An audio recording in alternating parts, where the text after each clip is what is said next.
Hello বন্ধুরা, good morning. কেমন আছো তোমরা? আশা করি সবাই ভালো আছো। তো সকালবেলা উঠে কিছুটা কাজকর্ম সেরে নিয়েছি, এখনও অনেক কাজ বাকি আছে।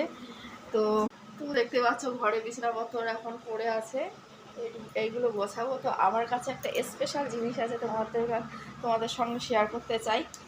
তো দেখো, স্পেশাল জিনিসটা হচ্ছে এইটা, গাছের টাটকা মোচা। এটা আজকে চিংড়ি মাছ নেব, নিয়ে আজকে জম্পেশ করে রান্না করে আমরা সবাই মিলে খাবো। তো এই রেসিপিটা তোমাদের সঙ্গে শেয়ার করবো, চাইলে তোমরা দেখে আসতে পারো। তো এটাই হচ্ছে ব্যাপার, দেখো। আর এই মোচা কিন্তু খেতে কিন্তু বন্ধুরা খুব খুব খুব ভালো লাগে। তার আগেই মোচাটা কেটে নিতে হবে। আর দেখো, বাইরেও বৃষ্টি চলে এসেছে, রোদও হচ্ছে বৃষ্টিও হচ্ছে। তো দেখো, বাইরে রোদও হচ্ছে, এদিকে বৃষ্টিও হচ্ছে। তো আমার মিনি ব্লগটা তোমাদের যদি ভালো লাগে থাকে তাহলে অতি অবশ্যই লাইক কমেন্ট করে শেয়ার করো। ফিরে আসছি নেক্সট ব্লগে। টাটা।